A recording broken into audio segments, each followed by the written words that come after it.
For the past 50 years, global plastic pollution has been rising.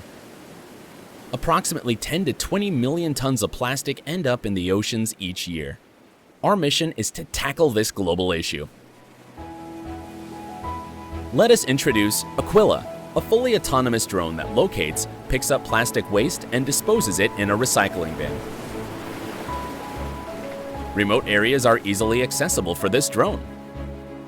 An onboard object detection system recognizes and locates plastic waste. The drone is equipped with our intelligent gripping mechanism, ensuring a tight grip on the payload until delivery.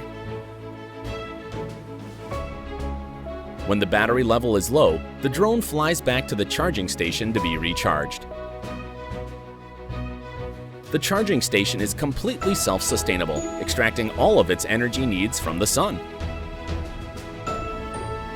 Having multiple drones working together is a fast and cost-effective solution for cleaning polluted areas. We need to help our planet. The time is now.